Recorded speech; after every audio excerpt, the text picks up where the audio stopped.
اہل حق کے ہندوستان میں کتنے مدرسے ہیں، چاہے وہ دارالعلوم دیوبند ہو، مدارالعلوم ہو، جتنے ہیں جہاں بھی تعلیم ہوتی ہے عالمیت کی، مشکات ضرور وہاں پڑھائی جائے. مشکات پڑھے بغیر کسی کو بھی عالم بننے کی سند اور عالم بننے کی ڈگری نہیں دی جاتی. اور پہلے بھی زمانے میں لوگوں نے اس کی اتنی تقریر کی ہے کہ مشکات کے اشارے انہوں نے لکھا ہے. گجرات میں ایک وزیر تھے، ان کو پتا چلا کہ ایک صاحب کے پاس مشکات شریف کا نسخہ ہے، پہلے ہاتھ سے قلم سے لکھا کرتے تھے، اور وہ قلم سے لکھا ہوا مشکات شریف کا نسخہ ہے. اس کو خریدنا چاہا، لیکن ان کے پاس وہ نسخہ تھا، انہوں نے منع کر دیا کہ نہیں. انہوں نے کہا کہ جتنا پیسہ لوگے اتنا پیسہ لے لو، لیکن ہمیں دے دو. ایسی چیز ہمیں ملتی کہاں ہے؟ چنانچہ اس کے مقابلے آج کو یہ کتاب اتنی بڑی ہے، یہ بھی کئی کلو کی کتاب ہو جائے گی اگر آپ وزن کریں تو، لیکن اس وقت جب ہاتھ سے لکھتے تھے تب تو یہ اور بہت لمبی چوڑی کتاب. انہوں نے یہ کیا کہ ایک طرف اس کتاب کو رکھ دیا اور دوسری طرف سونا، خالص اصلی سونا اس کو رکھا، اور کتاب کے مقابلے میں جتنا سونا آ رہا تھا، جتنا کلو، اتنے کلو یعنی کئی کروڑ روپے میں مشکات شریف کے اس نسخے کو خریدا ہے. ان وزیر کا نام آصف تھا، گجرات کے وزیر تھے. تو پہلے لوگوں نے بھی ماشاءاللہ علم کے ساتھ ایسا تعلق کیا، کیسی خدمت کی، کروڑوں روپے ہنستے کھیلتے ہوئے علم کی خدمت کے لیے خرچ کرنے کا جذبہ ہوا کرتا تھا. تو یہ تعلق اور یہ محبت اہل اللہ کے ساتھ، علماء کے ساتھ، بزرگوں کے ساتھ، طلباء کے ساتھ یہ بہت ضروری ہے. یہ محبت ہمارے لیے نجات کا ذریعہ بن سکتی ہے.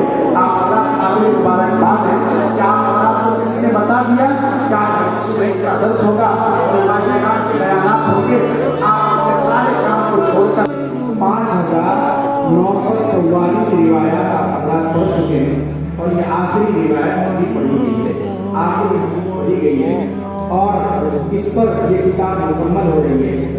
یہ جو بات چل رہا ہے آخری بات ہے، باب الثواب ہذه کہ اس امت کے فضائل جو ہے، اس امت کو اللہ تبارک و تعالیٰ نے جو اعزاز بخشا ہے، کہ اس امت کو اللہ نے عمر بہت تھوڑی کی ہے، لیکن اس امت سے تعلق رکھنے والے افراد اگر تھوڑا بھی عمل کر لیتے ہیں تو اللہ اس پر بہت زیادہ ثواب عطا کرتے ہیں. اللہ نے ان کو بہت فضیلت عطا کر رکھی ہے. اسی پر یہ روایت ہے، اور آخری روایت ہے ان باز بن حکیم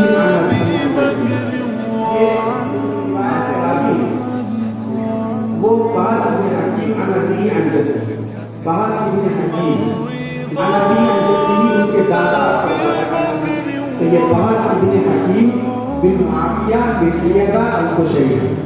تو باز بن حکیم روایت کرتے ہیں کس سے؟ اپنے والد سے یعنی حکیم سے، اور وہ روایت کرتے ہیں ان کے دادا سے یعنی معاویہ سے. تو یہ باز بن حکیم بن معاویہ بن لیدہ القشیری، تو وہ روایت کرتے ہیں معاویہ، انہوں نے رسول اکرم صلی اللہ علیہ وسلم کو فرماتے ہوئے سنا. کیا صلی اللہ علیہ وسلم نے ارشاد فرمایا؟ یہ جو کم از کم اس وقت صلی اللہ علیہ وسلم ضرور کہنا ہے. یہ اس پر مکمل نہیں کرنا چاہیے. جہاں بھی پیارے آقا صلی اللہ علیہ وسلم کا ذکر ہے تو کم از کم ہمیں درود شریف کا اہتمام ضرور کرنا چاہیے. تو بہرحال تو آپ صلی اللہ علیہ وسلم نے ارشاد فرمایا، اللہ پاک کے اس ارشاد کے سلسلے میں کنتم خیر امہ اخرجت للناس، یہ قرآن کریم کی ایک آیت ہے، اور اس آیت کو آپ حضرات بار بار سنتے رہتے ہیں. اس آیت کی تفسیر میں سرور دو عالم صلی اللہ علیہ وسلم نے یہ بات ارشاد فرمائی. آیت کیا ہے؟ آیت میں اللہ فرماتے ہیں کنتم خیر امہ اخرجت للناس، کہ تم بہترین امت ہو، تمہیں لوگوں کے لیے نکالا گیا، تمہیں لوگوں کو نفع پہنچانے کے لیے برپا کیا گیا. تو یہ جو اللہ تعالیٰ نے فرمایا تم بہترین امت ہو، اس کی تشریح اور اس کی وضاحت پیارے آقا صلی اللہ علیہ وسلم نے ان الفاظ کے ذریعے کی ہے. قرآن کریم کی جو آیات ہیں، قرآن کریم کی آیات کی تفسیر پیارے آقا صلی اللہ علیہ وسلم نے کی ہے. اور تفسیر اگر حدیث پاک سے اس آیت کی تفسیر ہوتی ہے تو وہی تفسیر معتبر ہوتی ہے. آدمی اگر اپنی عقل کے گھوڑے دوڑا ہے اس کا کوئی اعتبار نہیں ہے.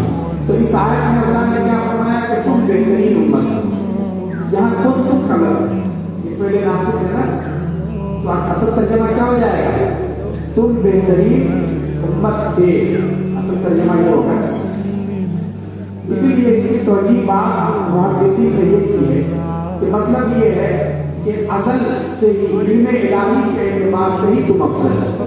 ایسا نہیں ہے کہ یہ فضیلت تم کو آج حاصل ہوئی، بلکہ پہلے سے ہی تم افضل ہو اور فضیلت والے ہو. اور بعض اللہ نے کہا کہ تم یہاں استمرار کے لیے اطاعت کے لیے بھی وکان اللہ علیما حکیما. یہ مطلب نہیں کہ اللہ پہلے بہت جانکار تھے اور اب نعوذ باللہ اللہ جانکار نہیں ہے، ایسا نہیں ہے، بلکہ اللہ پہلے بھی خوب جانتے تھے اور آج بھی جانتے ہیں. اللہ کے لیے یہ صفت ہمیشہ کے لیے. تو یہاں بھی جو تم نے کہا ہے یہ انقطاع کے لیے ان کے تمام اور استقرار کے لیے کہ تم بہترین امت ہو. کیوں؟ اس لیے کہ تمہیں لوگوں کے لیے برپا کیا گیا ہے. اس آیت کو بھی سمجھنے کی ضرورت ہے. اس میں اللہ تبارک و تعالیٰ یہ نہیں فرما رہے ہیں کہ تم بہترین امت اس لیے ہو کہ نماز بہت پڑھتے ہو، روزے بہت رکھتے ہو، زکوٰۃ بہت دیتے ہو. نہیں، یہ کام تو ہمیں کرنا ہی ہے، یہ تو ہمارے فرائض میں سے ہے. اللہ نے فرمایا کہ تم بہترین امت اس لیے ہو اخرجت للناس کہ تمہیں دوسروں کے نفع کے لیے برپا کیا گیا ہے. تم صرف اپنی فکر نہیں کرتے ہو بلکہ پڑوسیوں کی بھی فکر کرتے ہو. محلے میں جو دوسرے لوگ ہیں ان کے بارے میں بھی سوچتے ہو، اور آس پاس کے جو لوگ ہیں چاہے وہ تمہارے رشتے دار ہو یا نہ ہو تو ان کو بھی فائدہ پہنچانے کی کوشش کرتے ہو. کہ آیا صلی اللہ علیہ وسلم نے فرمایا خیر الناس من ينفع الناس کہ لوگوں میں سب سے بہتر اور سب سے افضل وہ ہے جو لوگوں کے کام آئے، لوگوں کی خدمت کرے، لوگوں کی سیوا کرے، لوگوں کو نفع پہنچائے. کیا آقا صلی اللہ علیہ وسلم کے لیے اشارات ہیں. تو بہترین امت اس لیے قرار دیا گیا ہے کہ تم صرف اپنی فکر نہیں کرتے ہو بلکہ دوسروں کے بھی کام آتے ہو. کام آنا ہر طریقے سے. مثلا اگر کوئی کمزور ہے، کسی کو مدد کی ضرورت ہے، تم مدد کر دیتے ہو.